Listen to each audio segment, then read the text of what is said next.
Hello, everyone, and welcome to today's session introducing novel technologies for effective threat hunting. I am Shilpa Goswami, and I'll be your host for the day. We would like to go over a few house rules for our attendees. The session will be in listen only mode and will last for an hour, out of which the last 10 minutes will be dedicated to Q&A. If you have any questions during the webinar, to organizers or our speakers, use the Q&A window. Also, if you face any audio video challenges, please check your internet connections or you may log out and log in again. An important announcement for certificate of attendance. Participants need to attend the complete webinar to qualify for the certificate.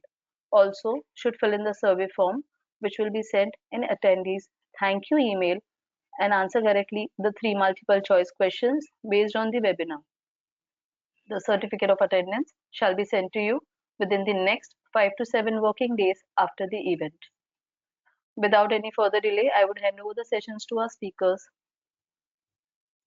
Great, thank you, Shilpa. My name is Reagan Short. I'm a technical director with BlueVoyant. I'm on the operations innovation team.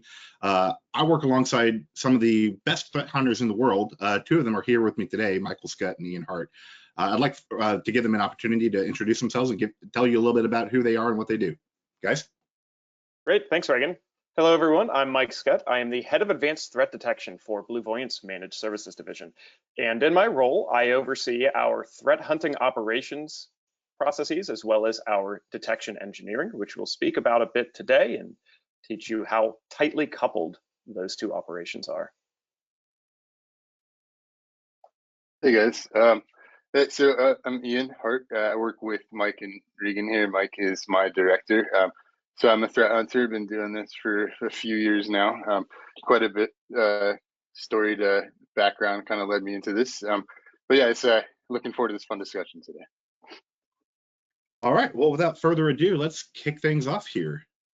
So let's start at a high level. Can you all talk about the tools and technologies that y'all use in your job, and maybe generically what threat hunters and other organizations might require as part of their workflow?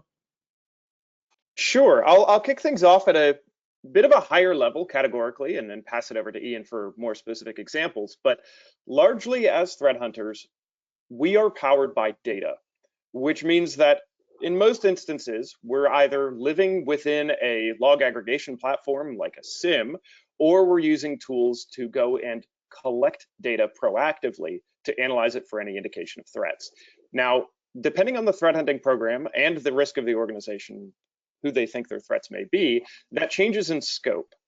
Largely, the data that we would use for threat hunting is going to center around endpoint specific data, so process telemetry and these sorts of things, as that's in most instances where the adversary is going to live. It's likely where they're going to leave forensic tool marks or artifacts of their various methodologies they employ. But that by itself is often insufficient to be able to fully scope whether an adversary is in an environment. And given that we're threat hunters, what we're essentially doing is performing a compromise assessment. So in addition to the endpoint data that we collect, we're often looking at authentication records coming from individual systems or single sign-on brokers, Active Directory, and these sorts of things, as well as some level of network telemetry. Certainly as threat hunters, we love data, the more the merrier, and we are overjoyed when we get packet capture information or deep packet inspection data, but in many environments, we do fall back to somewhat simpler network metadata in the form of either firewall traffic or looking into intrusion prevention or intrusion detection systems. So ultimately, it comes down to endpoint, network, and log data. And that log data is often focused on authentication, as that tends to be a place that adversaries have to live in order to accomplish their mission. Ian, do you want to talk about some of the individual tools that you use and perhaps get into the weeds a little bit about parsers or specific types of data collection?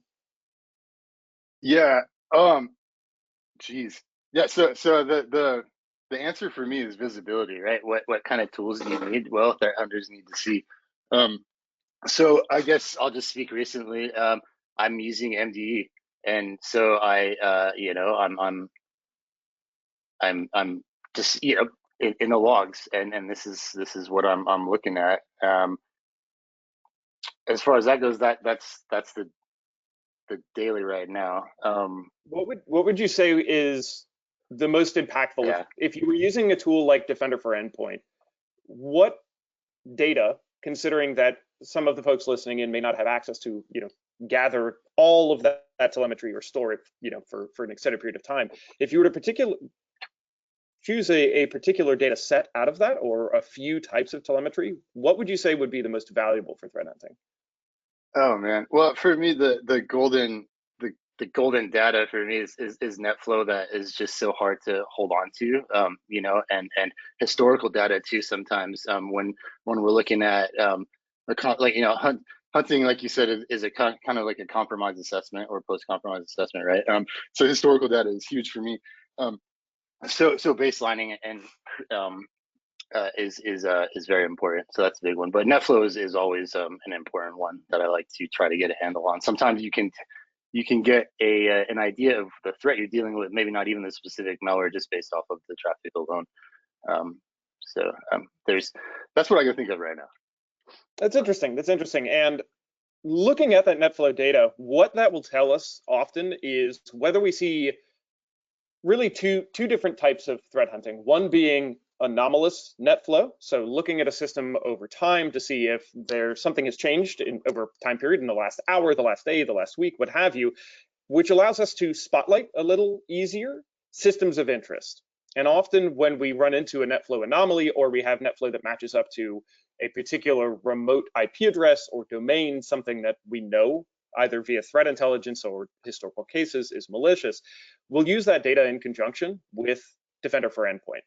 And what that's going to provide us, that's going to help us nail down exactly what's happening, is the individual processes that are responsible. So if we can say, look at NetFlow data and determine that we have something going out to a malicious IP address, that provides part of the narrative. And it's an important part, but it's not enough for us to really be able to determine what's taking place or what the root cause is. So what we'll do from there frequently is actually pivot from that data. We now have enough telemetry to say that remote domain or IP address is suspicious.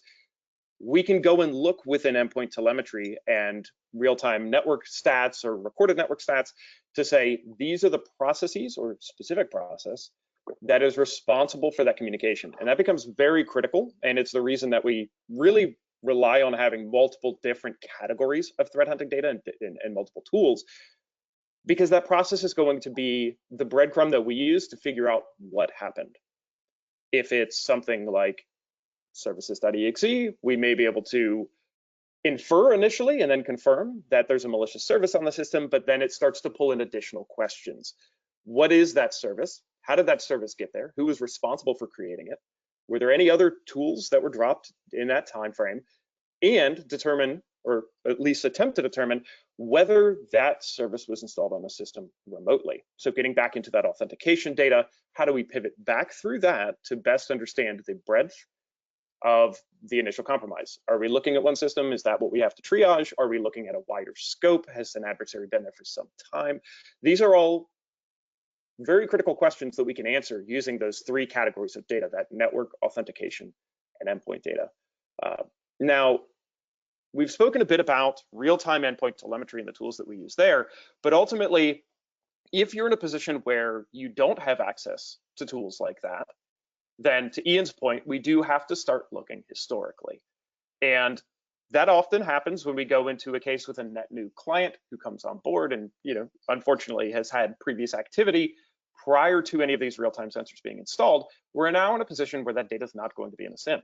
So Ian, can you talk a bit about how you deal with instances where you don't have that telemetry, where you don't have an EDR agent, you don't have all of that living in a SIM? How do you pivot onto a system or threat hunt against a system that has potentially been compromised sometime in the past, 6 months, a year in the past? Yeah.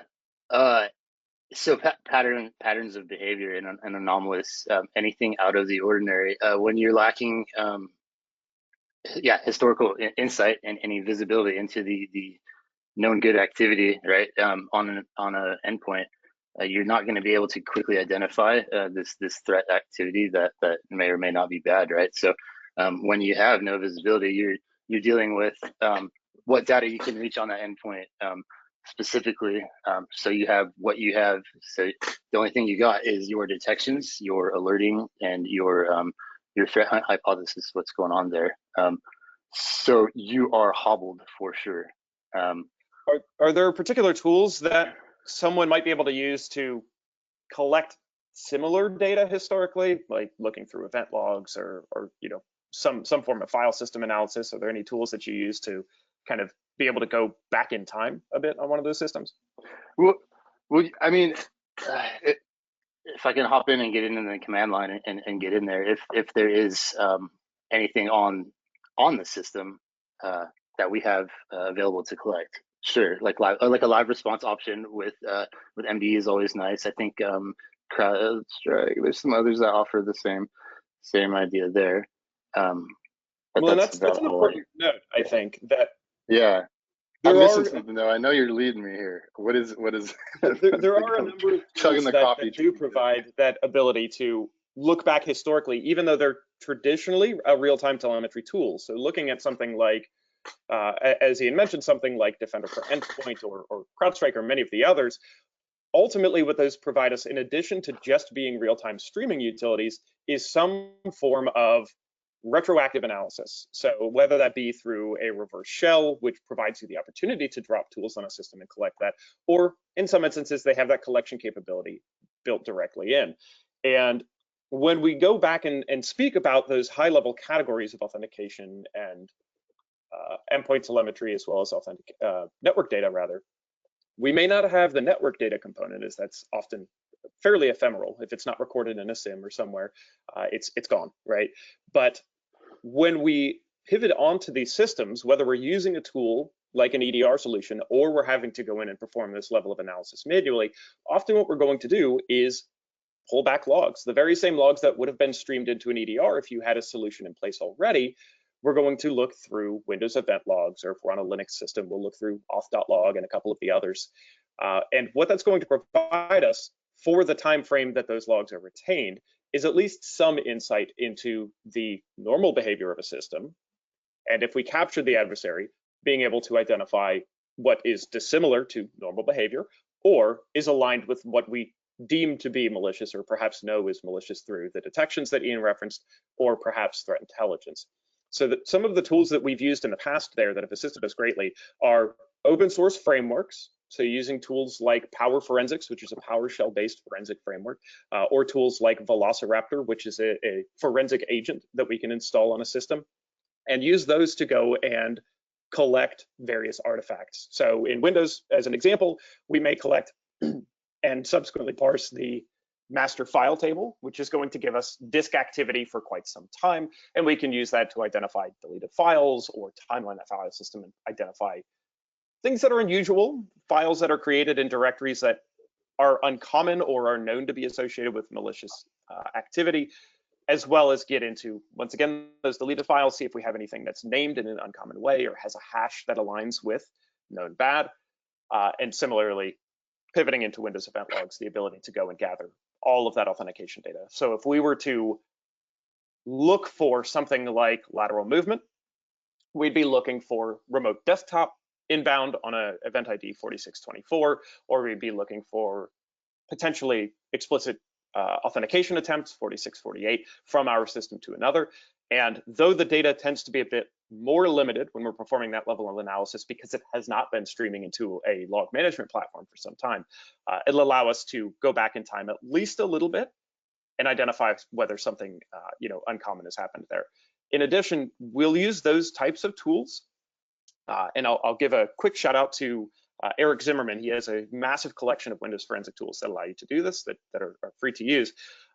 But using his tools, we're often able to go back and collect all of this data, bring it back, and replicate a bit of what we do traditionally in a SIM. So timelining activity, putting all of these pieces together, reviewing that to determine whether we have anything that's suspicious. And Reagan, certainly I know you have some background in this as well. So any other tools that you've used in the past that you think might be useful to share? Yeah, I actually wanted to talk a little bit about the analysis environment. Y'all have talked about a couple of different streams of telemetry that we get, and certainly with some EDR tools, like you mentioned, Defender for Endpoint, that's built on top of a query or analytics backend. It certainly becomes a lot easier for you to like structure a query, get some data back, shape that into a data frame, do some joins so you can combine different streams.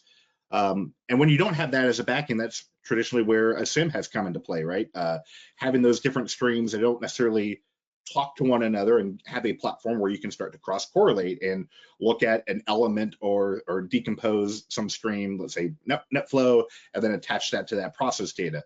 Now, I know you guys also, you mentioned a couple open source tools, so you don't necessarily have to use a SIM. I know I've seen you guys use what, Excel and Google Sheets and Notepad double plus and all that type of stuff just to fill the individual role. Can you talk about a little bit about maybe what your like host environment looks like and what kind of tools you set up on your machine as well to aid those investigations? Sure. So I've mentioned a few larger frameworks that we use, and including Eric Zimmerman's tools. They tend to be one of the go-tos, as well as tools like Redripper that allow us to very quickly perform registry hive analysis and timeline activity there. But largely, once we have that data parsed, and we're in a position where it is in a close to a timeline format, to Reagan's point, often it does go back into Office productivity suites or command line, just grepping and sed and awk and sort and these sorts of things. But I will say one of the more powerful tools that we've used, and certainly that I've used over 15 years of incident response, is going to be Excel, hands down. Outside of a professional paid tool that is designed for the purpose of threat hunting, Excel is invaluable. And the reason is because ultimately we're working with metadata in most instances. So we're going to end up with some sort of delimited data, whether time and activity and so on and so forth. And that is exactly what Excel is built to do. And when we start looking at doing threat hunting beyond just a single system, which we've scoped ourselves down to a bit in this conversation, if I were to go and collect a particular category of data across an entire fleet of systems, so I want to focus my threat hunting today on persistence mechanisms, right? I may go and execute a tool like auto runs across 500 systems, get the output of that in CSV, and then import that into Excel, stitch it all together. So I have one giant document that takes forever to load. But then ultimately the sort of secret weapon there becomes pivot tables, right? And this is an important form of analysis when you're trying to do something very quickly, where I want to determine how often a particular persistence mechanism is represented across these 500 systems. So what I'm doing right there is frequency analysis, essentially. And what I will do with a pivot table is say, show me the particular entry or persistence value, and then pivot by the number of systems. So I get a very quick visual breakdown. And ultimately, I'm going to sort that and I'm going to look for the least frequent, right? The notion there being that in most instances, if an adversary is deploying malware, they're not going to deploy it to every single system in the environment, short of situations like a ransomware deployment where that is the explicit and express goal. In most instances, they're going to create a single or small handful of systems on which they have a persistent backdoor so that they can maintain their ability to get back into the network if one system is taken offline. So using techniques like that, gathering that data across an enterprise, which is easier said than done in some instances, but you can use group policy and a couple of other means to run your tools across all of your systems. But getting that data back in, stitching it into a single Excel spreadsheet, and then using pivot tables to find the least frequent is a fairly quick way, and in most instances fairly cheap, as most people have access to Excel or an open source alternative to it, and use that to find our adversary. Yeah. Hey, I wanted to mention also something that I just has been changing my hunting lately is Jupyter notebooks, which I've used right on and off hunting for a while, and recently just kind of considered effort like I'm going to use Jupyter notebooks and put it together, and I'm starting to see this kind of this aggregation coming together where I'm building my own note database as an individual like, individual data set on my own, right? So my notes are becoming a lot more organized, and so it's huge. Tooling is huge. So Excel is a time saver, right? Jupyter notebooks I've seen, for me, and this is just very high level note taking, right? And it's nice to have Python available quickly to run, a function real fast. But there is tools like Mystic Pi out there, another open source tool. I think at that Blue Team conference, there was a great 15-minute fire talk on just how useful this can be. One hunter, one open source tool, and a little bit of data is effective, as long as we have that right there. So I would like to just drop that out there. I'm a believer in Jupyter notebooks. That's a very good call out as well, because when you move into solutions like Jupyter notebooks, where you have similar processing capabilities at the outset as something like Microsoft Excel, with a little bit of coding chops, right? We get into a position where you can add extensibility at will. If you need to call an external API in order to perform some level of enrichment, VirusTotal is a great example of that. That's a few lines of code to process through all of your data and then spit it back out into, a data frame or something of that sort within Jupyter, and review it with additional data that you didn't have when you initially collected it. As well as we use this quite heavily, adding suppressions to your data.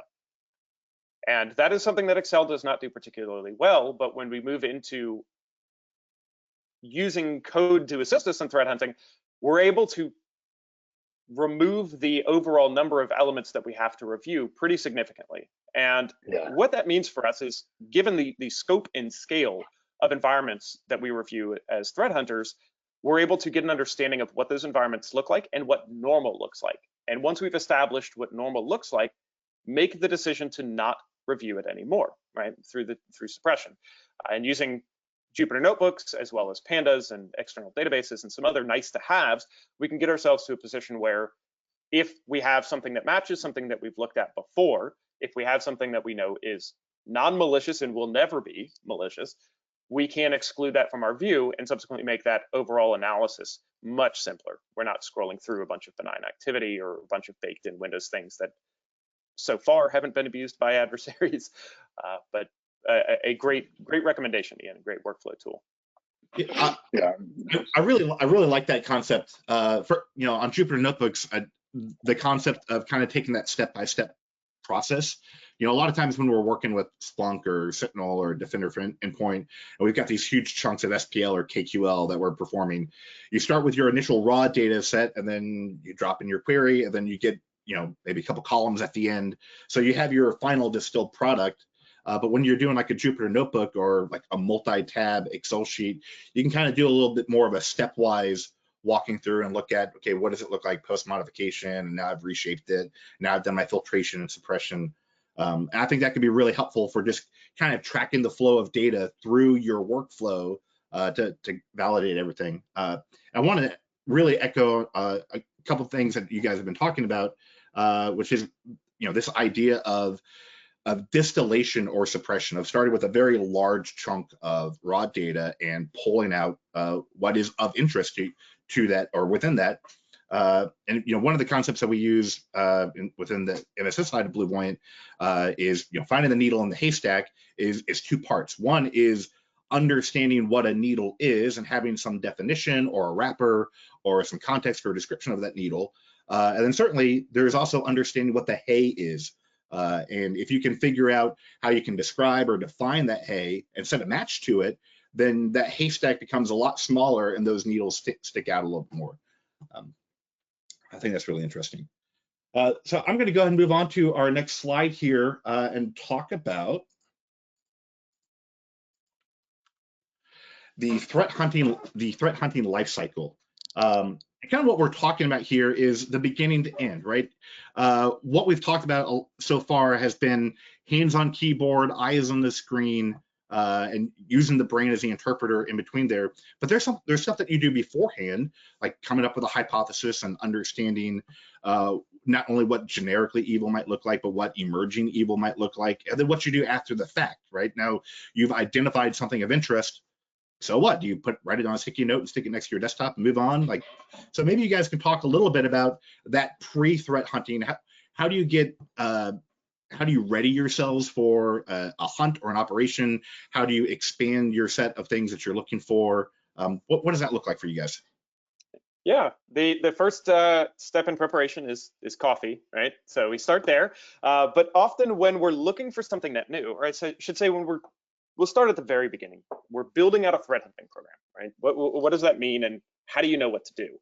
Now, for us, we were benefited greatly, I think, by being an organization that's heavily focused on hunting at the outset. And as we all came onto the team, we all had prior experience in doing so. So we brought with us the tips and tricks that we've used over the course of the last several years. But in the event that you are day one, I want to go threat hunt, what do you start looking for?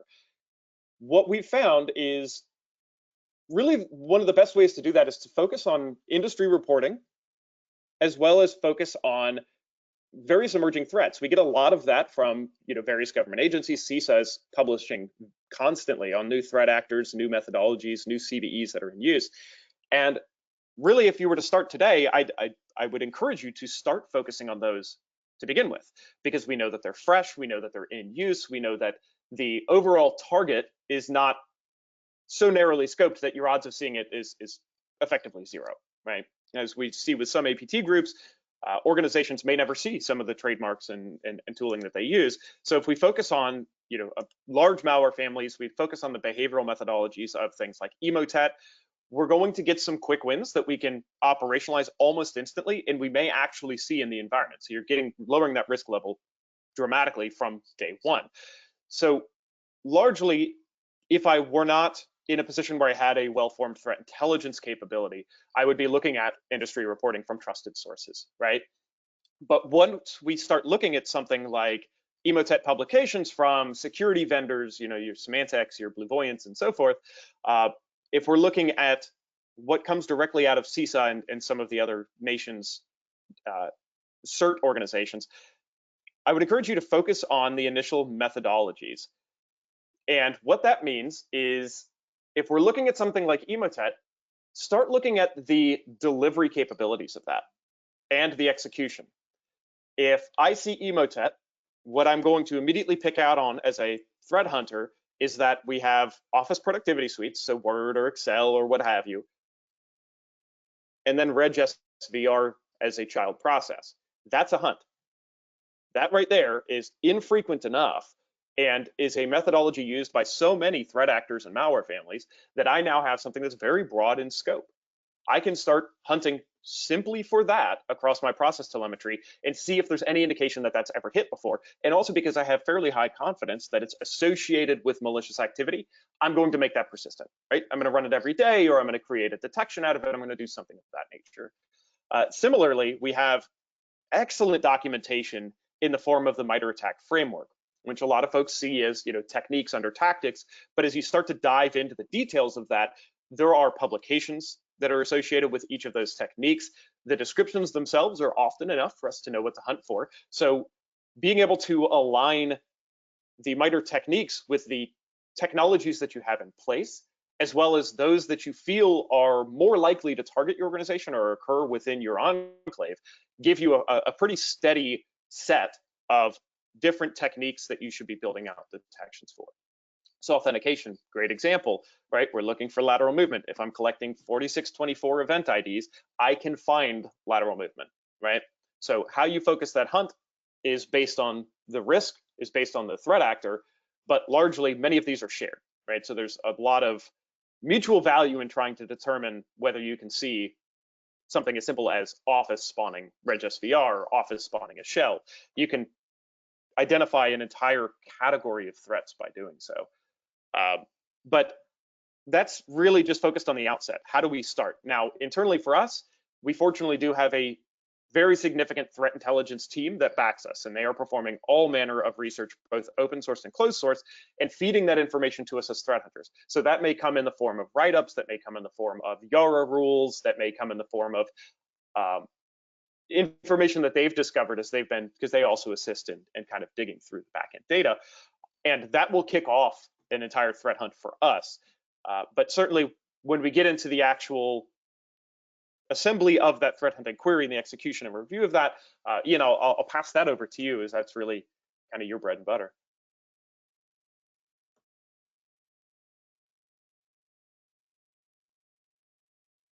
Sorry, my mute button disappeared on me. Yeah, and so I completely lost what I was gonna say. So what does it look like if, you know, if we run into a situation where our threat intelligence teams or, you know, Twitter tell us that this is the new thing that we need to look at, and, you know, we go through the process of writing one of these queries. What does it look like to actually go and exercise that query?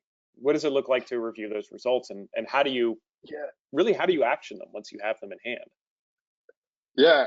So, well, shoot, I love writing hunt detections because it really gets to embody like this idea I have of keeping it simple, right? You're writing very general detections at first to kind of catch what we can, and narrowing it down from there to target in exactly the behavior that I want, to eliminate behavior based off of my discretion, which is important as a threat hunter.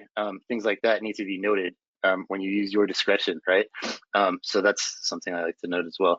But yeah, it's a fairly involved and thorough process of tuning your own query and working to the results, working with the results, and expanding from there and moving on if needed.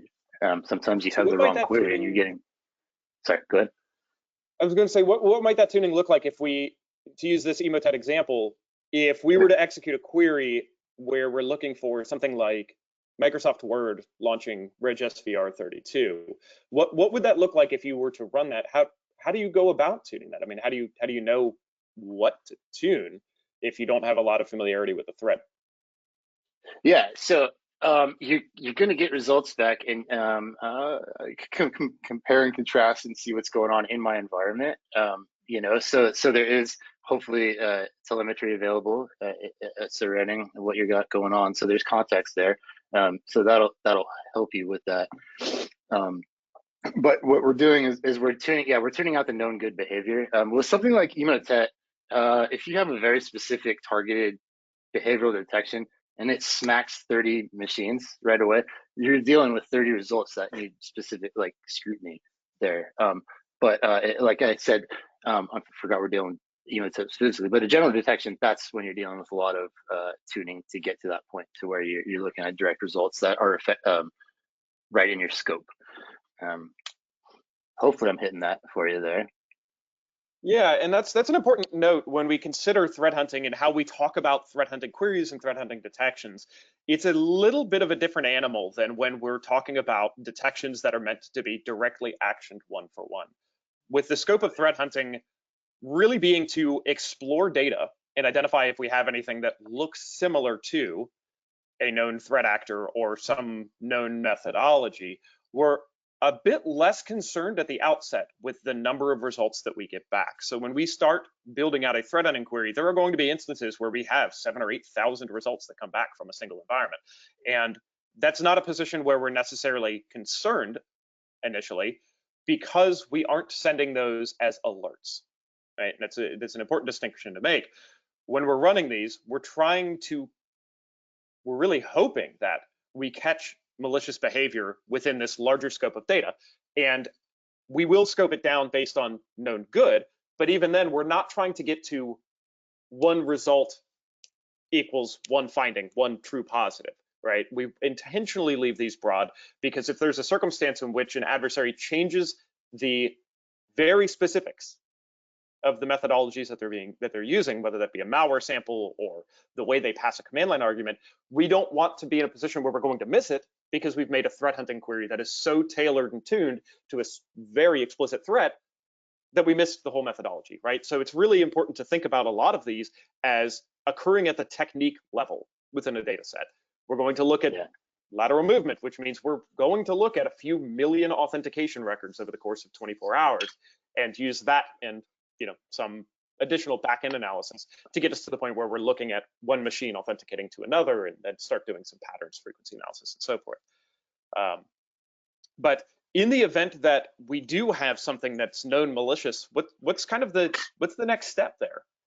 So we look at something and we say, yep, absolutely, that's emotet. Yeah.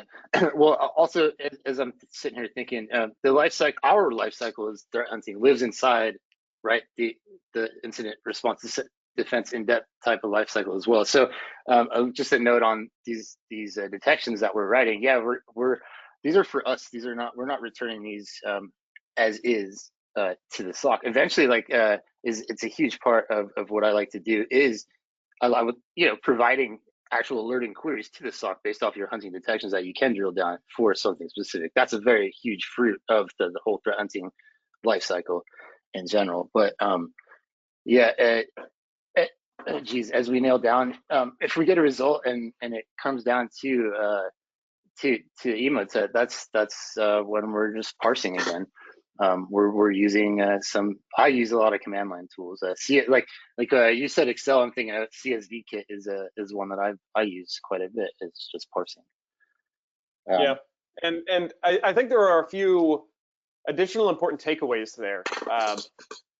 And to your point of providing detections back to upstream analysts and so forth, one of the most important things that we can do with the output of our threat hunting, aside from identifying an adversary and then triaging it, which we'll get into in a moment, is capturing that intelligence in a meaningful and actionable way, right? And what that means for us is, should Ian identify emotet, a particular variant, within his hunting, we now have a number of explicit indicators that we can use to speed up detection and potentially some form of automation downstream. I'm still going to have my generic emotet-esque threat hunting query, but I'm going to take the explicit and specific pieces of that and I'm going to create a detection so that if it happens again, it's not relying on Ian going and digging through data, it's just going to fire, right? So we may take the IP addresses and we may block them at a firewall, or we may put them directly into our SIM. And similar with those hashes, now that we know that they're bad and we have 100% confidence that they're bad, why would we let them execute in our environment, right? So at that point, we start putting them into, process blocking and within EDR solutions and these sorts of things to ensure that if they do attempt to start, they're just going to be halted by the EDR, and we won't run into a position where we have a larger scale incident in our hands. But the inverse side of that, so that's post event and everything that comes back from it, while performing our analysis, if we find a match on one of our threat hunting leads that we have some degree of confidence is malicious, or we need more information, we run under the assumption, and it's less of an assumption than fact, that these events don't occur in a vacuum, right? So if we have emotet and it's executing, we can infer that prior to that, there was some delivery mechanism, right? So we're left with a question mark. And for us to be able to provide the appropriate response and protection, we need to be able to determine what that was. So in some instances, to what Ian and I were speaking about before, where we have to go onto the system, we have to do some level of parsing, right? There are scenarios in which we have to do that for threats like emotet. We need to go on and do some level of light file system forensics to determine what was created prior. Do we have an email that came in? Do we have a LNK file that was created on the system? If we look through the user's browser history, do we have a URL visit that aligns very closely within, sub-second with the delivery of emotet, as well as do we have any persistence mechanisms that were created? So it's taking that initial lead and saying, let's go figure out what the root cause was, because simply blocking emotet is insufficient if this was a spear or a phishing campaign that was delivered to 300 recipients, right? We're now in a position where we need to identify that email and we need to go chase it down. We need to suggest or identify a means of removing that from everybody's mailbox. But we've spoken about the life cycle in a bit out of order. So to summarize, what this looks like is we'll have some form of inbound, whether that comes from a threat intelligence team or a researcher that you follow on Twitter or CISA or a CERT agency, something of that nature. And we take that, we distill it down into behaviors, techniques, and the indicators associated with it. The indicators will often become a detection immediately because they're high confidence. The behaviors will become a threat hunting lead. We'll execute those.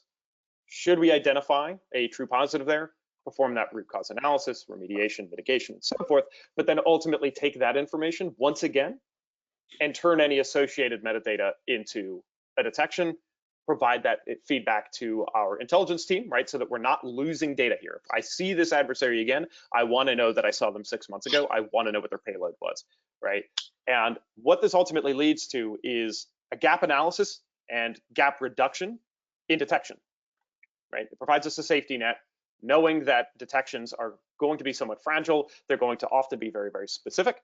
Threat hunting fills that gap by looking for the behaviors and methodologies that adversaries use. Mike, thank you for summarizing that.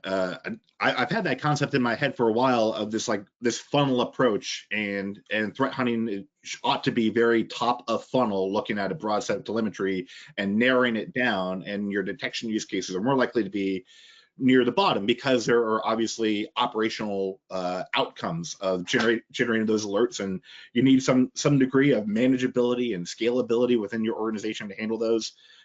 So there and that gap between the hunt and the detection is probably this land where you see a lot of things moving back and forth.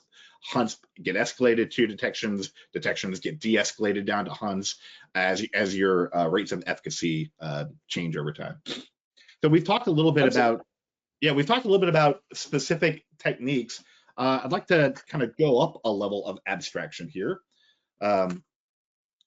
What are some of the generic behaviors that we expect to emerge in any given incident? And just broadly speaking, if there is a malicious attacker or some attacker interacting with a system in some way, what are the things that you just expect to see generally? And within that sphere, how do the EDR and SIM technologies that are on the market right now, how do they present a capability to you and your team to identify and triage and communicate those? I'll start with who am I? Every single zero-day exploit with a hands-on keyboard adversary ends up with who am I somewhere in the chain, right? As they're trying to perform reconnaissance. But this is a great question, and this is largely how I consider threat hunting, right? You start at these higher level abstractions, and then you get more and more and more in the weeds. And ultimately, there are a couple of things that over the years we've seen adversaries, nothing's 100%, so I'd say the majority of adversaries are going to do, right? And the first is going to be reconnaissance. If you consider that nothing happens in a vacuum, the adversaries also can't exist in a vacuum. If they land on a system, whether it be due to an opportunistic attack where they scan the internet and they find one, or even a very highly targeted spear phishing style attack, they're going to want to know where they are, what permissions they have, what they have access to, what type of system they're on, right? I can't tell you the number of hands-on keyboard adversaries we've been able to identify solely through the initial reconnaissance that they performed once they landed on a system, right? It's a little further down the attack chain, and it indicates that they've gotten onto the system, right? They've exploited something or phished somebody, but that's one of the real primary ones.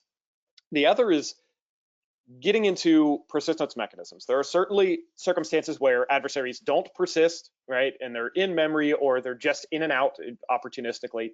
But in the majority of more sophisticated attacks, and I would add Emotet in here as sophisticated, they're going to persist. They're going to want to survive a reboot on a system and have multiple means back into an environment. So that's why I speak of using tools like auto runs to assist in hunting and running those across everywhere, because odds are you're going to find some persistent script or malware or something, because ultimately, if the adversary is bringing tools into the environment, those tools need to run, right? If they don't run, they're of no use to anybody. So when we go in and we look for this sort of stuff, we're looking across, run keys and print drivers and services and scheduled tasks and all different manner of persistence mechanisms, knowing that with high likelihood, we're going to find an adversary. Other high-level categories, and it speaks to the type of data that we recommend collecting, is authentication. Very seldom will an adversary land on a single system and just sit there for the entirety of the attack. That very, very rarely happens because there's not a lot of worth to them, right? They're there to either extort someone to get money or steal intellectual property or deface something, right? They have a mission and an outcome that they desire. And in order to do so, the luck that would be required for them to land on the system and have all of the credentials required to do so, not on their side. So by focusing on authentication and really anomalous authentication or privilege escalation, we're able to identify instances where adversaries are trying to either move between systems or are sort of, I use pinging, but not in the actual ICMP sense, but pinging against various systems to see whether the account that they are running under when they compromise the system has the access required for them to get somewhere. It's also why, as defenders, we have and will continue to harp on local administrator accounts and not letting your users have local administrators, those sorts of things, because if they are compromised, odds are the adversary is going to have a lot of the access they need just from the moment they hit a system, but authentication is a big one. And lastly, communication. Some form of communication for the adversary, whether this be ingress via RDP, or malware beaconing back out, or even maintaining a real-time connection, or them being able to access, an external web server so that they can exfil data. Connection is a big part of it. Unless the adversary is in the environment sitting down in front of a system, which does happen, but is fortunately quite rare, they're going to need to be able to communicate. Now, threat hunting against network traffic for the sake of finding communications that may be adversarial is one of the harder missions, right? Because just the amount of network traffic that comes out of most environments, but it is something that we do so that we can, once again, try to find anomalous activity, whether that's net flow, which indicates that there's already some form of command and control and potentially data theft, or looking at things like newly registered domains or domains that are associated with a less common top-level domain. So we've seen a lot of these as new vanity domains and these sorts of things pop up. Adversaries will use them because they're very cheap to register their domain name. So looking for things like that can often act as an early warning system as well. But from a generic behavior perspective, they're going to authenticate, they're likely going to persist, they're going to need to communicate, right? And those are a couple of the areas that I tend to focus the most of my time on. So as you think about these kind of general behaviors and how you identify them, which of those do you think EDR tools are like ideal for finding, and where do you start to lean back on a SIM or some means to aggregate and correlate that information? EDR is best really when it comes to looking for things like persistence and reconnaissance, right? Where we have process telemetry and light forensic metadata from registry and scheduled tasks and these sorts of things that will allow us to most rapidly identify that that's taken place, right? We're at that point on the system where the event has transpired that we think is interesting. Where we start to shift from endpoint focused or really being at the landing spot for the adversary and more into higher level telemetry required to do this type of threat hunting is when we get into authentication and we get into network. And the reason I say that with authentication is attempting to do this on a system by system basis to identify anomalous authentication across a network, while possible, is very difficult at a moment in time, right? And what that means is if you are already recording your authentication data in a centralized location, it becomes a single query, right? Or a handful of queries. If I have to go to every system and pull all of their logs back and then bring them into a system and aggregate them and perform, it's a lot more work. I'm also going to run into situations where logs may have rolled. If we're looking at a domain controller, the log retention on those in some instances is an hour or less, especially in large environments. So on a single system, I may have authentication records going back a couple of days, but they are limited, they're disk bound, right? Eventually they're going to roll. So SIMs really tend to do better there, as well as for network analysis. If I'm doing net flow analysis, which is inherently aggregation, right, in some form of charting and graphing over time to see anomalies, or if I'm trying to do some level of enrichment to say, hey, this domain was registered yesterday or it's in a top level domain, doing that on a firewall, probably not going to happen unless it's a next gen device and it's specially designed to do that. So really, once again, we would fall back on SIM. So we're going to perform aggregations. We're going to look for unusual top level domains by doing some level of splitting of an overall URI and these sorts of things. And that's really where that best happens, I'd say. Yeah, I think that point of those logs rolling on the machine, I think that is so critical like underlying everything we've talked about so far is this concept of like data sufficiency and data availability. And so if you're going to have an effective threat hunting program, you have to know what that data is, what that availability is, what your requirements might be. And if you know that that system that's got some critical source of truth that's going to be responsible for you divining whether or not something is normal or abnormal or potentially malicious, if that's going to disappear and is essentially ephemeral on that device, you better be damn sure that you're pulling that back and storing it somewhere, right? And that's maybe why a SIEM is a great use case, or why EDR, where that telemetry goes up to the cloud and you get some further attention that becomes really powerful. Yeah, you got to be brutally honest too when it comes to that, as well as the data you have and your capabilities, and it's very important when like you said, logs rolling and things like that. So. Well, and that's a very good point, Ian. And that brutal honesty, and somewhat, in some instances, uncomfortable honesty, in terms of what you're hunting for and what you have the capability to hunt for, is important. There's a level of introspection here that I only see occasionally when I go into a net new environment and I speak to some of the responders there, where there's either an assumption or a goal of reaching 100% of MITRE attack coverage, or they generally don't have knowledge of the gaps in their data that are required to hunt. We end up having uncomfortable situations. And in some instances, we have them post-breach where the data doesn't exist. There isn't evidence because they were unaware of what they needed to collect to begin with, which I think, Reagan, is why you asked us to speak to those initial data sources at the beginning, right? Let's set the stage for things should be recording and holding on to. Because if you have a breach and those things aren't there, you may be able to perform root cause analysis and scope and so forth, but it's going to be far more difficult. And frankly, there are going to be a lot of instances where you just will not be able to come up with an answer.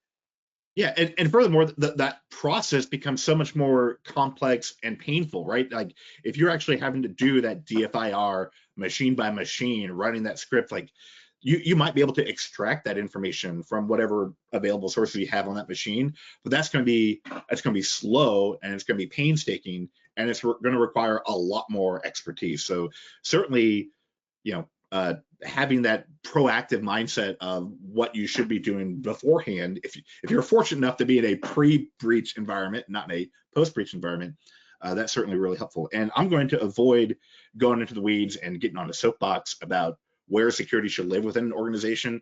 But I think this is a really critical point for organizations who see a large gap between their security team and their information technology teams, that there should really be a lockstep understanding of what kind of configurations and policies we have across the estate for users, for machines, for data retention, for log rotation, and all that in such a way that the security team is really enabled to perform all of these threat hunting missions.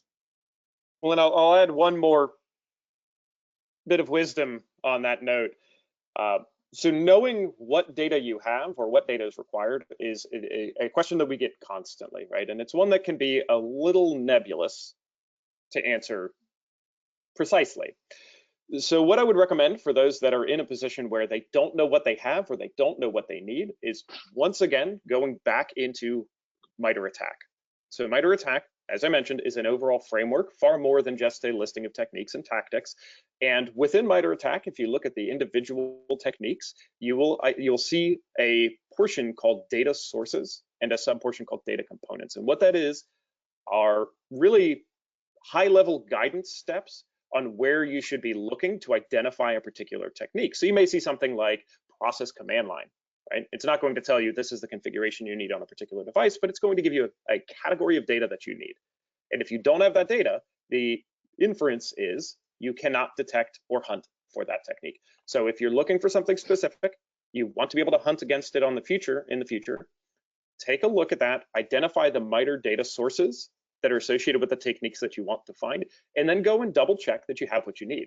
And if not, it provides you a roadmap, right? If you need to know where to invest in order to get that data, or you need to know what tools you either need to buy or configure or what have you, that's going to work as a fairly robust first step to guide you towards threat hunting data. Mm-hmm. Yeah, it's a good one.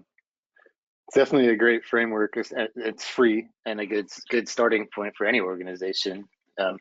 MITRE's definitely stepped it up, and the coverage is great. A good source of threat hunting hypotheses right there. Absolutely.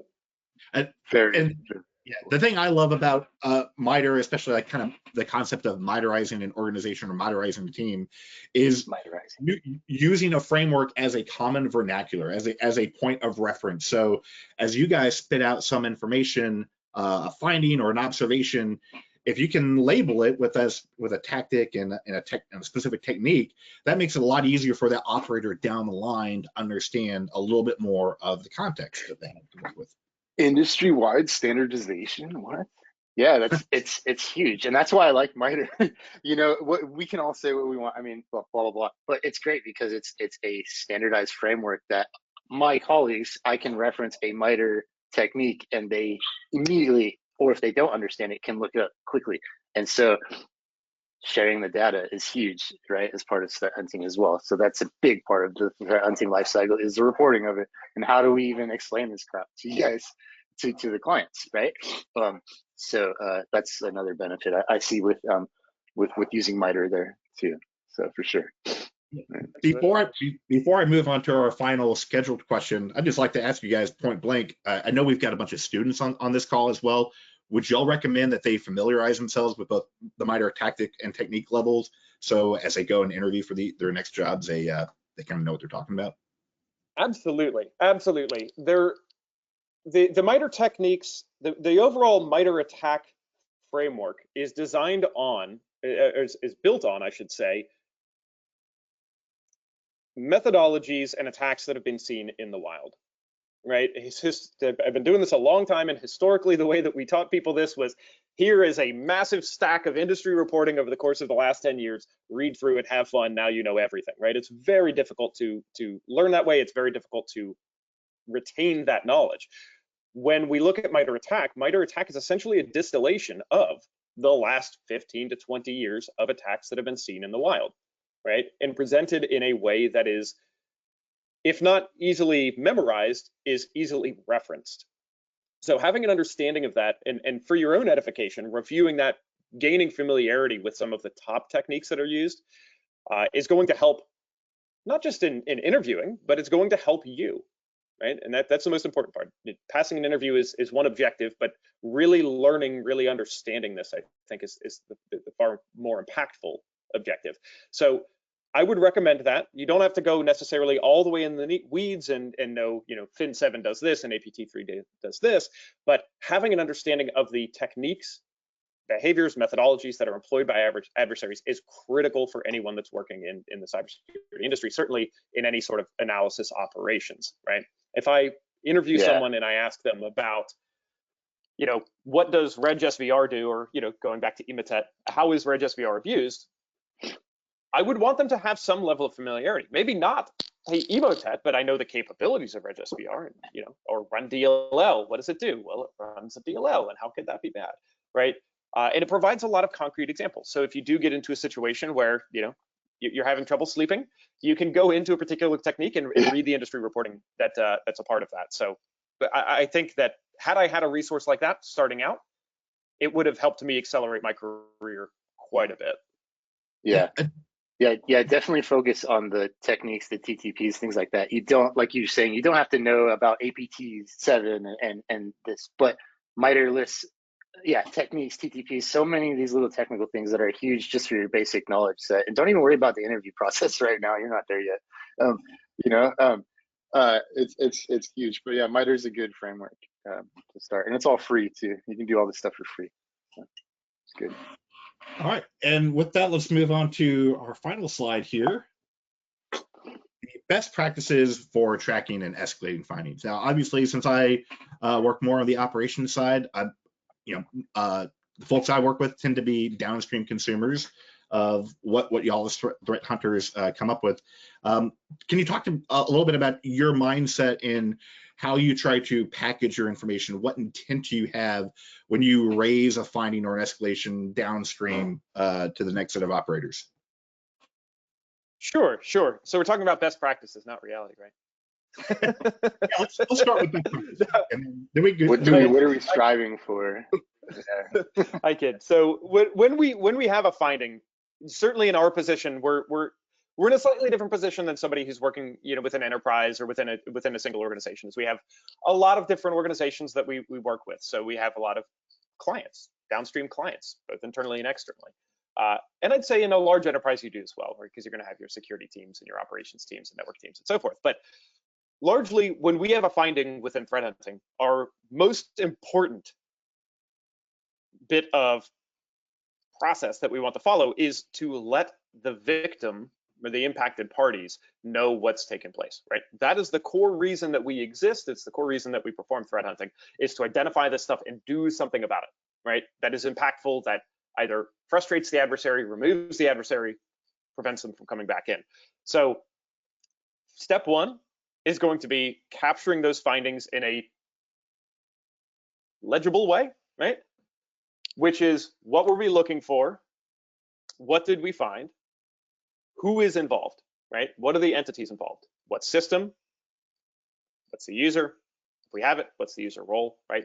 And then getting into the technical findings. So we found this process, right? It's the technical findings that somebody who is not you, if I had to share this with the rest of the world, could use to protect themselves, right? And most importantly, as these reports tend to get passed around to people in various roles with varying levels of technical prowess and understanding of the problem statement, is an executive summary. What did we find and what is the significance? And it's not, we found Emotet, right? It's, yes, that we're going to list that in there, but the importance or significance of Emotet is that this is a group that spreads, that performs financial, blah, blah, blah, blah, blah, right? So that your target audience can understand what the threat is, what their level of risk is, and really what the immediacy of the response is going to be. Because as threat hunters, we have varying degrees of things that we send up. It may be a key generator over here, or somebody has a pirated video game over here, or it may be the house is about to burn down if we don't take action right now, right? So ensuring that we capture that level of risk and really the capability and intent of the threat as part of that executive summary is very, very important. Now, when we get into the technical findings, we spoke about this a few slides back, but what we're doing with that is, if we're sending this to other technical teams, they need to understand what action and why they're looking at it, right? In our instance, most of the downstream target audience are going to be SOC analysts. These are people who innately understand what we're trying to do. This is part of their job as well. But there are instances where we are sending these off to teams that are responsible for the maintenance or configuration of portions of a network that are not security. They don't understand necessarily what we're trying to do here, and they may not understand why they're receiving a particular document, right? So if I were to send a findings report to an Active Directory administrator who has their security knowledge is configuring, their systems administrator configuring Active Directory, and saying, I need you to block this account and reset this and enable MFA and all of that, a good system administrator is going to turn around and look at me and say, why? Right? Why are you asking me to change configurations in a mission critical system? And if you haven't explained that to me sufficiently, I'm not going to do it. Right? I'm not going to risk other parts of the business because you said something went bump in the night. So with that executive summary, articulating that risk, articulating the long-term consequence, right, or mission is very, very important. And then when we get into those indicators and what need to be done with them, we get into a recommendations and a mitigation section. The recommendations are what I refer to as stop the bleeding, right? We need to do something right now. And the mitigations are to prevent it from happening again, so that if I'm talking to that systems administrator, I need you to lock an account and revoke sessions and so forth, because this account is actively being used by the threat actor to perpetuate malware and do bad things in the network, or I need this IP address blocked at a firewall because it is the primary command and control means for this adversary. If we block this, they will be unable to communicate, and though they may get back in, if that's the only thing we do, it provides us an opportunity to take all of the other follow-on actions we need to mitigate long-term, right? We're going to stop the bleeding, we're going to cut the communication off, and then we're going to focus on mitigation. So communicating in that way and understanding who your target audience is and whether they are technical, non-technical, right, risk associated, risk averse, that becomes very important. We can't always do that. There are circumstances where we have findings that are so urgent and we're at the just at the very beginning of an investigation, but already we know that this is mission critical, where we're going to send out that information and say, just please do the thing right now, just trust me and I'll follow up with a report. But Reagan has asked us to speak about best practices, so we want to talk about what it looks like when we have the opportunity to, you know, run the entire gamut of reporting. Yeah, you know, Yeah, one of the things I find really interesting is that the same process and tool and data that you use to identify threats can have some other business outcomes as well. You know, it's not just threat hunting; it could also be risk hunting. So, in your scenario where you pass some configuration update to the Active Directory administrator, well, you could probably look at those logs that are coming through your SIM or specifically your like 80 update stream, and determine whether or not certain configurations are in place or certain protections are in place. So you have an opportunity within that same workflow to not only find the right of boom stuff, but the left of boom stuff as well. Can you define left of boom? Yeah, well, boom being the point of evil, right, where the bad thing has happened. Left of boom then is like right before that. You think of a timeline, left to right. The idea being that typically an attacker is exploiting something, and whether that's a known vulnerability or a 0-day, something that's unknown, there is some configuration or lack of configuration in that environment or lack of control in that environment that allowed the bad thing to happen. And so part of the job is, of course, finding the boom and seeing what happened after the fact. But if you're in a position where you can find those things that would allow or set the stage for those boom events to happen, you can circle back to the teams responsible for the configuration and the management of those device policies and technologies to reduce the risk or the probability or increase the size of the hurdle for that attacker to get over before you're now in incident response mode. Yep, that's huge. I was going to talk about that a lot, not a lot, but there are quite a few of my threat hunt findings that are configuration, infrastructure, things like that, which are the, I guess, left of boom, right? But huge, because it's like, I want to find that on my side, right? So that's a large benefit of threat hunting too, where it completely on the other side of the fence, nailing down issues before we even have to have a post-compromise threat hunt assessment, you know, or things like that. So that's a good part. Deconflicting too. Sorry, best practices as far as your findings go. I find myself doing that quite a lot. You want to be sure that this incident that you're investigating in your environment isn't already covered too, right? Maybe the SOC has already noticed this, or this is an alert that's been taken care of. So deconfliction, make sure that you're spending your time properly. That's the one. And I'd say probably the vulnerability aside, right? Because mitigating a vulnerability, patching a system is a left of boom activity. I'd say categorically across the board, the left of boom control that we would like to see employed, because adversaries take advantage of it more so than any other, is disabling access to remote desktop protocol from the internet.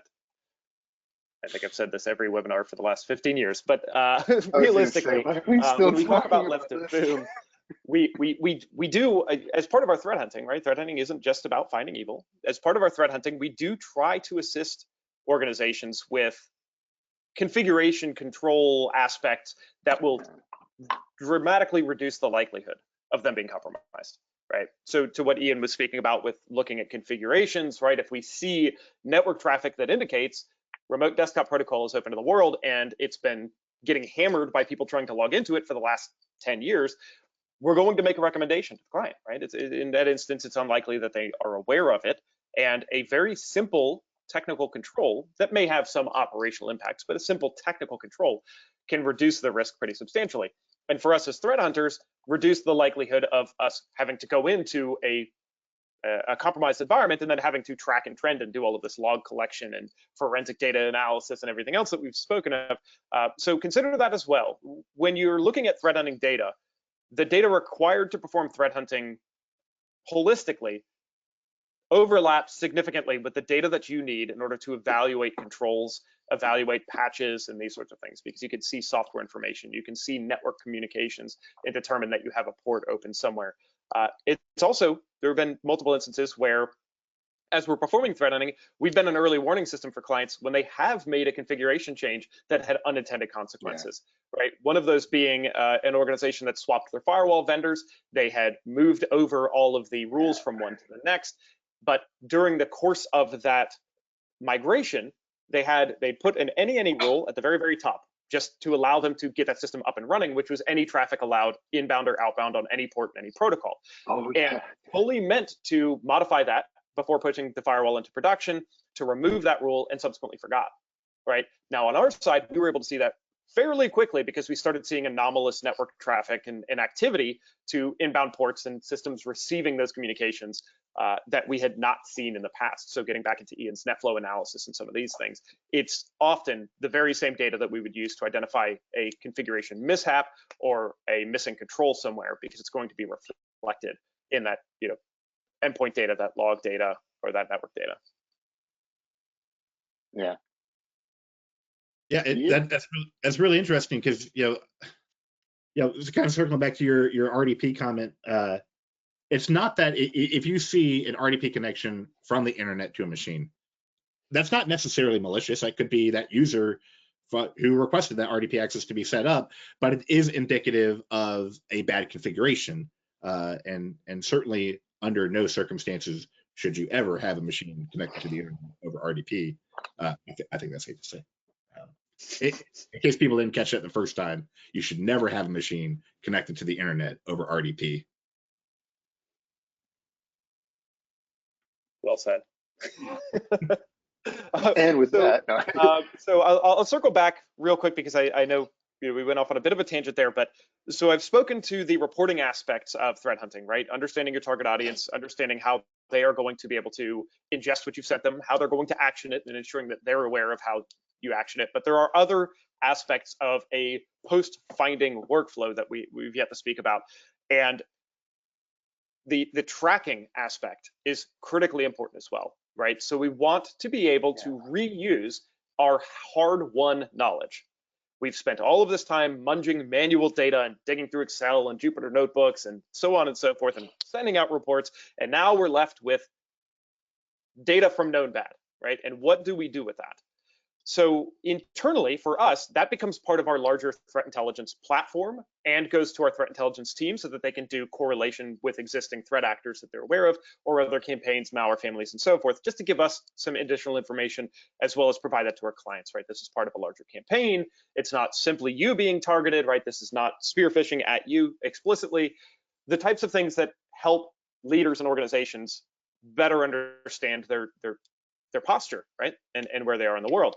But for us, it's making sure that we keep that data so that when we do have detections that fire on that data, when we have analysts that are triaging something similar to that data, or when we have that same threat actor do something slightly different, tracking that in a threat intelligence platform is very, very good. So there are open source tools if folks are interested in this. So tools like MISP, which is an open source threat intelligence management platform. It's a little difficult to set up, but helps you do this. Also going back to Excel, right? If you're just talking about storage and humans are going to go and read it and do some analysis there, just ensuring that at no point are you leaving that hard-won data on the cutting room floor. You don't want to look at this in a month and go, man, that's the adversary that I saw last month, or hey, I completely didn't realize this and we forgot to do something about it. Capture that data, put it somewhere, make sure it's accessible to anybody who may need it, and preferably get that into an intelligence platform, one that's connected to your data stream, so that you can get that automatic enrichment from it. Yes, definitely need, very important on the enterprise level, right? Man, that's such a good phrase there, hard-won data, because it is such a costly effort, right, to get to where we want to be. So gosh, my seat keeps on falling out, but yeah, no, definitely very, very important. And just from an efficiency perspective, right? Like, you don't want to keep re-adjudicating the thing that you already determined was benign or normal for that environment. So clearly some way of categorizing, classifying, and storing that, whether it's like a lookup file on a SIM or a different tab on your Excel that you can use to like exclude your rows. whatever it is, I would say that hopefully a key takeaway from those of you who are listening is that as you go through this process of threat hunting and identifying what is malicious, you're also implementing some process to capture what you've determined to be benign within a particular context, such that the next time you run that mission, the next time you run those queries, you're not re-adjudicating those same entries, those same hits that you've already tracked down before. Exactly. Yeah. So that's the idea. So you iterate over that data that you have, and you can improve and you know, you can improve on those detections, behavioral, and all that. And also, sometimes it allows you to set up, you know, like these purple teaming exercises based off the historical data you have. You know, you have a whole intrusion set right there, you know, from a past event.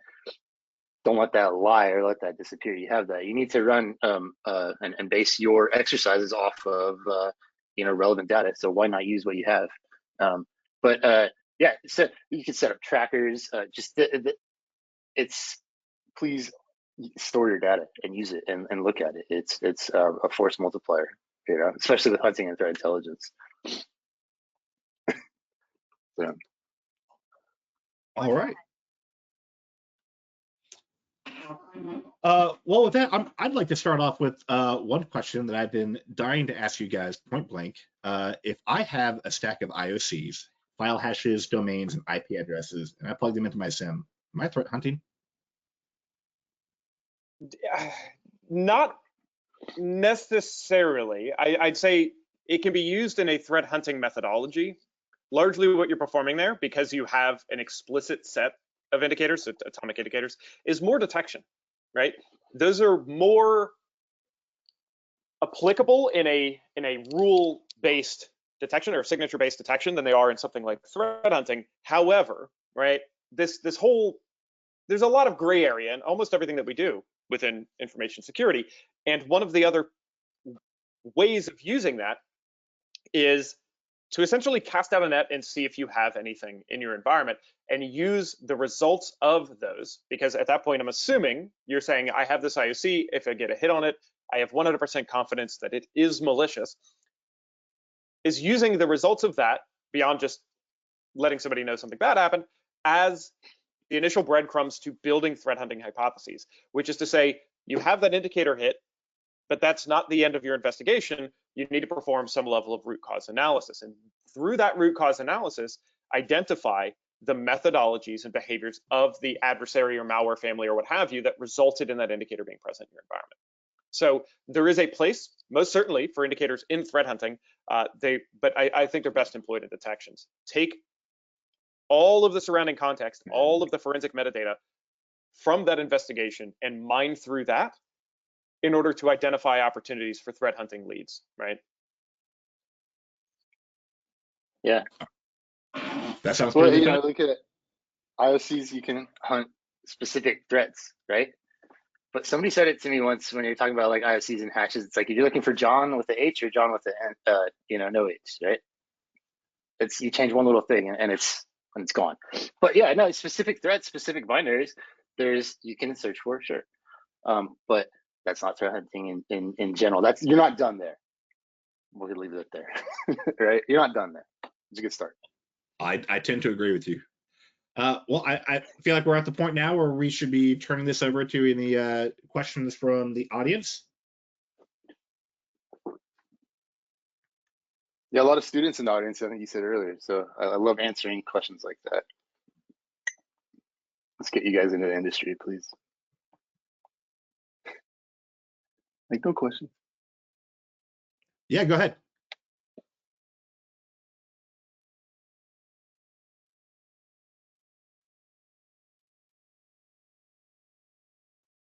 Thank you very much for an informative session, and our attendees share the same sentiments. Before we begin with the Q&A part, I would like to inform all the attendees that the session is in sync with EC Council certification, CSA, matched to the SOC analyst role. Anyone with a CSA certification is eligible for 13,000 plus jobs with an average salary of $85,000. If you're interested to learn more about our programs, do let us know in the poll that's going to be conducted now. Let us know your preferred mode of training and we will reach out to you shortly.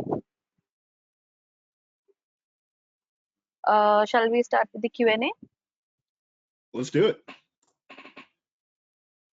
Okay. Our first question is by Boyan. What are the general trends related to AI and threat hunting?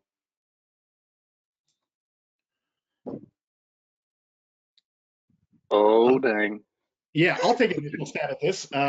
So a lot of the use cases that we've seen very recently, especially since like November of 2022, is of course the use of LLMs like ChatGPT as a mechanism to migrate between the technical layer and the natural language layer.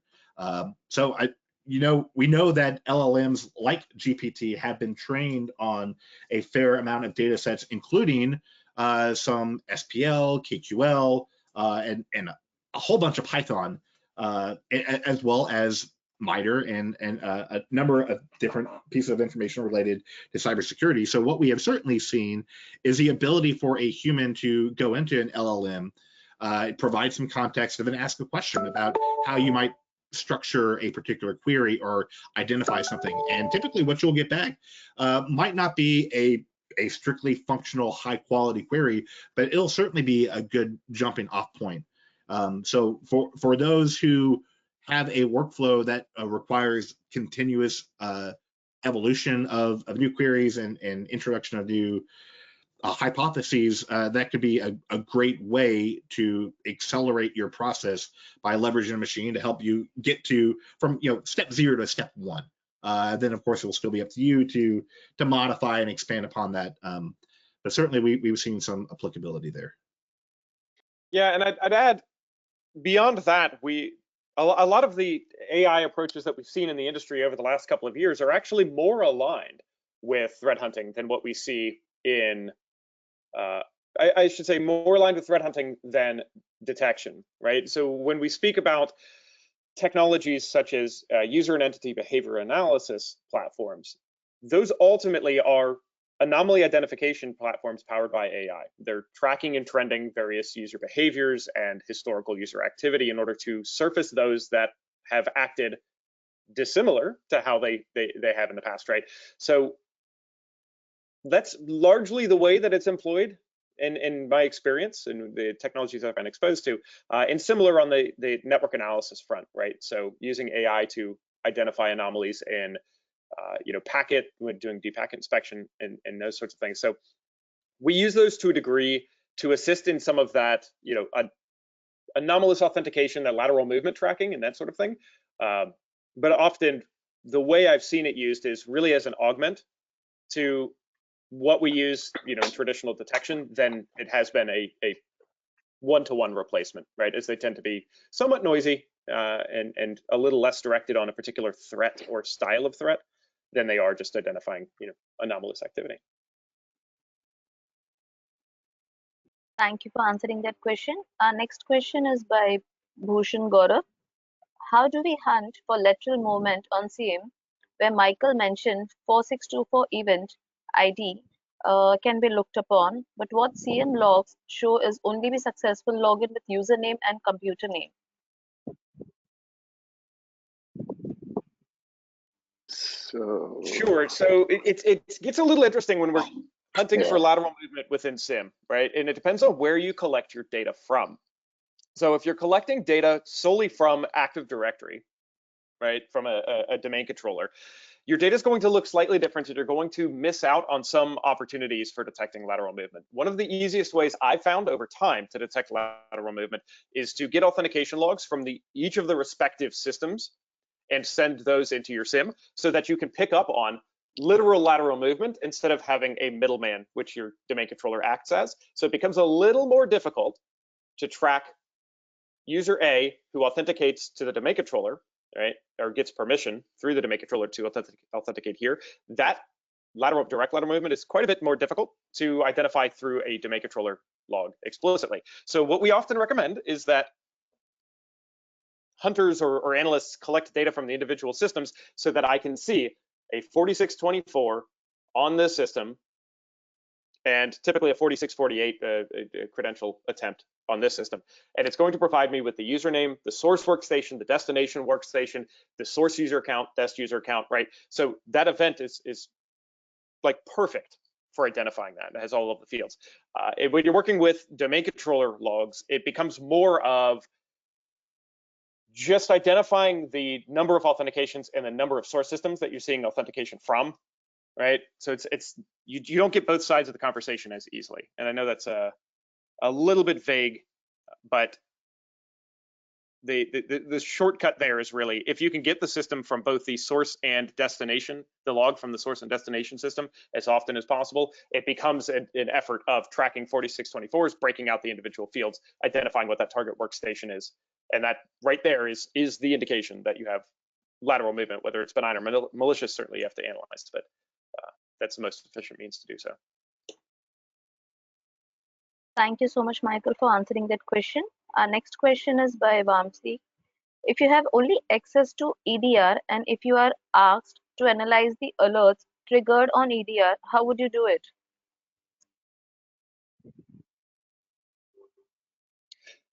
That is a very broad question. So it strongly depends on what alert is being generated and what the source of that alert is, right? If we're looking at file-based events, then we have file system-based analysis. If we're looking at process-based events, then we're going to have process and network and other ephemeral data source analysis. So as an example, if we were looking at, we'll go back to Emotet, right? I get an alert from an EDR solution where I have word spawning regsvr32. What I need to know, one, I have to have some knowledge of the threat, right? And the circumstance under which that could happen, which goes back to MITRE ATT&CK, right? MITRE ATT&CK is going to tell me that it's usually going to be associated with a malicious document. There's a breadcrumb. I can assume that there's a malicious document here somewhere. So I can either look in the EDR telemetry to determine what files were opened and what file handles are open within that word process and see if I can identify that Word document, or I can go back to file creation events within that EDR around the time frame of that process parent hierarchy, process child hierarchy rather, and see if I can identify it there, right? And then I'm going to take a look at regsvr and what are the commands, and oh, there's a DLL that's being loaded. That indicates the DLL is on disk. I need to find that DLL on disk. Are there network communications associated with that, right? So it's an iterative process depending on where you start. If it's file-based and it's a scanning methodology, scans are typically scheduled, so that may have existed, that file may have existed for some time.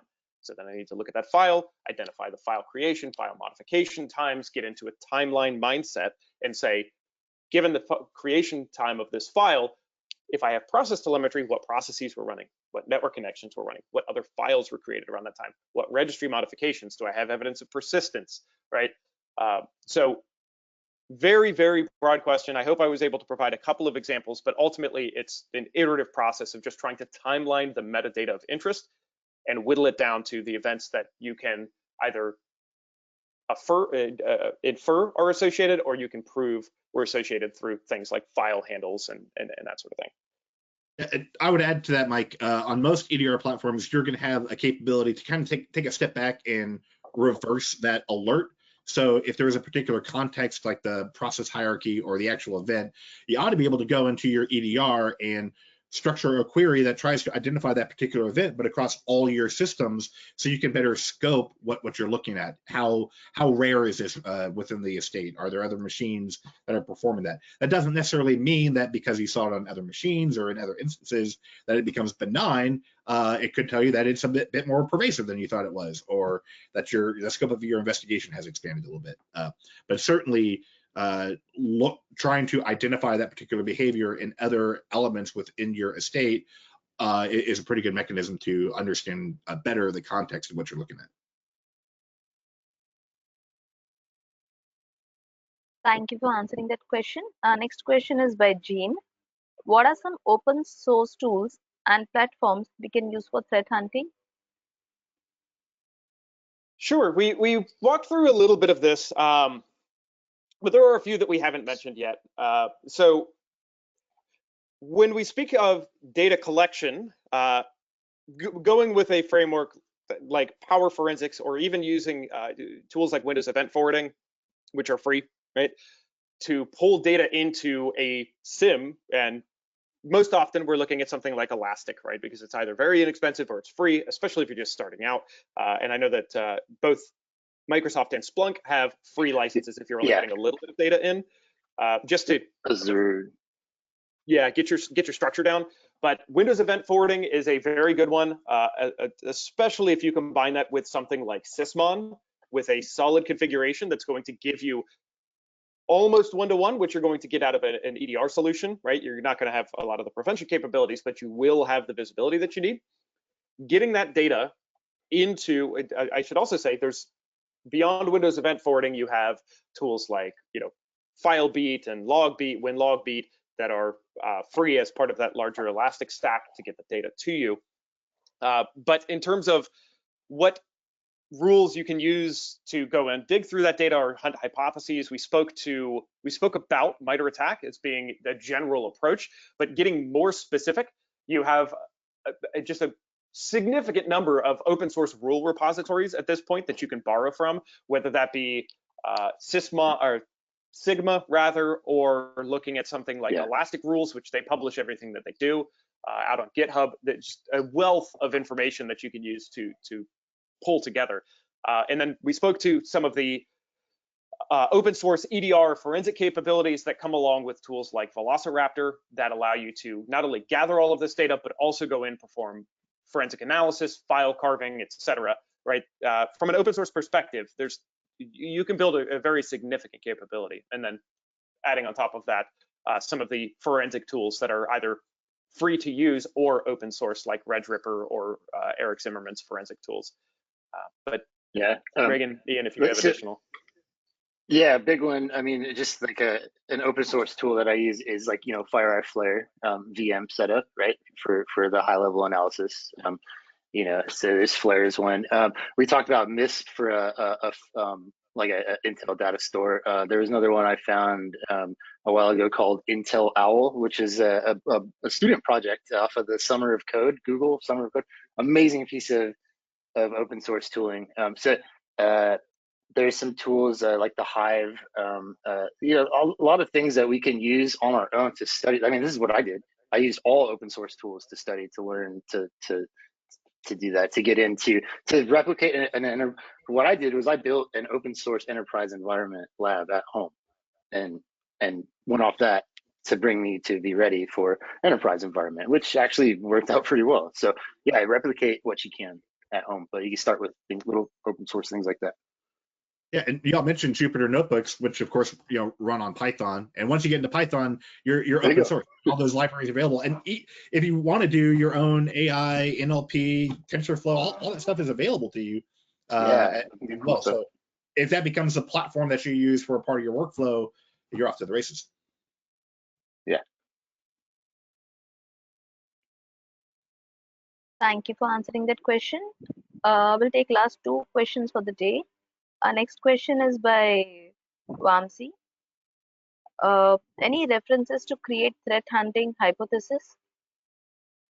Yeah, so once again, I would very strongly recommend taking a look at the open source Sigma rules that are published on GitHub, as well as the Elastic Security has their Elastic rule set. Both of those they're not going to be perfect in every environment, but threat hunting queries seldom are, right? But those are very well structured queries, and certainly with the Sigma rules, you can use various tooling to, like PySigma, to convert them to your SIM of choice to get them a little more directionally correct. But there are, about 2,000 rules between those 2 repositories that will help you build out just about anything you need. And once you become more comfortable with them, get in and start modifying them or pulling pieces out of them, particular pieces of logic and so forth. And following that, I think all, if not most of those, have MITRE techniques associated with them as well in a tag, which you can then use to go back to the MITRE attack navigator and take a look around. Similarly, if you're trying to build a hunt hypothesis for a specific technique, taking that technique and looking through those repositories for any rules that match will help you guide your analysis a good bit. But I think those are indispensable if you're starting out. Thank you, Mike, for answering that question. Our last question is by Prince. What is the best framework in Python that is best in phishing and detecting threat? I would say the best framework for any of those things, and I'm going to answer very generically, is the one that you're comfortable with. right? Because it is Python, and you can go on Stack Overflow and everybody's got an opinion about everything. It's the framework that you are most comfortable with. So if you choose to use pandas and that's where you work, that's okay. If you are just writing a script that parses out a file and does a count by row, that's okay too.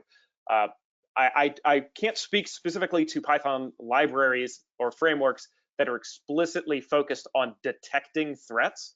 Right? I don't have a great deal of familiarity with those, but I would say once you have even a low-level mastery of Python, or at the very least the ability to send a request to an API and take a response, you are now significantly ahead of where you were, because you have any number of your virus totals, your triage, your any run, all of these various API accessible services that you can use to send a significant volume of requests to and have it do the disposition for you, at least to some degree. And if I can take 1,000 file hashes and in Python do an API request, send them to the virus total intelligence API and get a response back with the dispositions on them, I've just saved myself a very significant amount of time. There may already be frameworks that do that. There may be libraries that have that built in, but the one that you are most comfortable with, I think, is going to be the best. I don't know if this is okay to do, but I on GitHub, right? Whenever I'm browsing, I just save or fork whatever project I feel is interested, right? So I just go back to my GitHub repository, right? And I have all these forked projects, and that's where I can find, sometimes I have to pick and choose my tools out of that, a lot of times when I go to write a tool, I Google it real quick, but shoot, it's already written. It's already there. So yeah, exactly. That's it is really what you're comfortable with, because there's I remember getting so many recommendations like I can't use this thing. So you have to find something else. But definitely, I think finding a researcher and seeing what they use too is another one as well. What is this person that's doing what I want to do using to get their job done? And I think it's important to start with some level of specificity as well. Like if you're trying to come up with a Jupyter notebook for phishing, you might not try to identify all types of phishing. You might say, my hypothesis is that somebody is spoofing a known domain to gain legitimacy.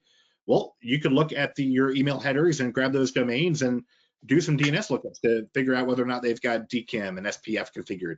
Like that. That's a very narrow case that would allow you to tug on that hypothetical thread, and then you can go from there and build out other types of analyses or indicators to identify different things that might be indicative of phishing. And you just go broader and broader and broader and kind of walk up the abstraction tree.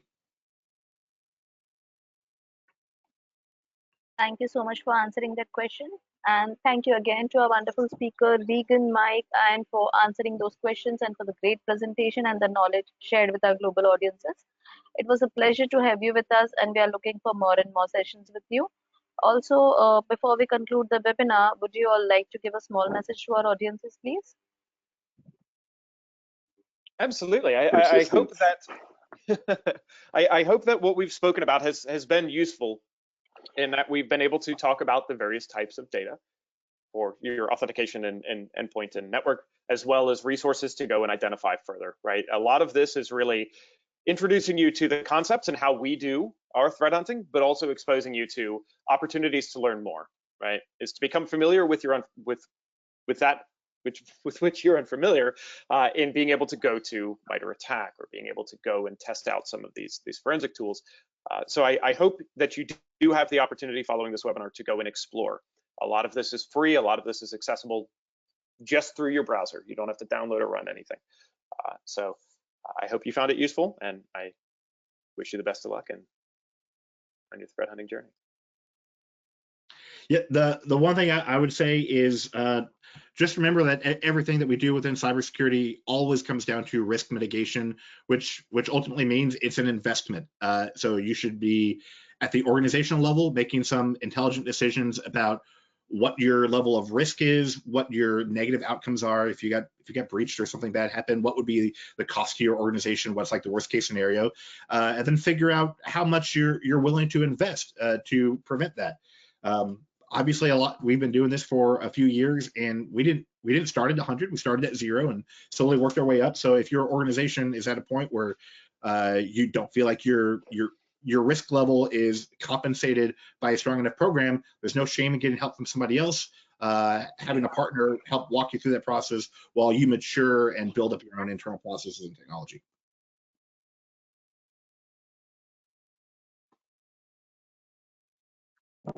Thank you so much for the. I'm sorry. Don't leave RDP open to the internet. Yeah. And persistence. That's it. Thank you so much for the message to our audiences. Before we end the session, I would like to announce our next Cyber Talk session, Future Skills Sustaining Women in Cybersecurity, which is scheduled for March 9, 2023. This session is a panel discussion by Aaron Corpus, Eva Ben, Michael Miao, Abir Khadir, and Merlin Biom. To register for this session, please do go visit our website www.eccu.edu/cybertalk. The link is given in the chat section. Hope to see you all on March 9th. With this, we end the session. You may now all disconnect your lines. Thank you so much, Regan, Anne, and Michael. It was a pleasure to have you with us. Thank you so much. Great. Thanks, y'all.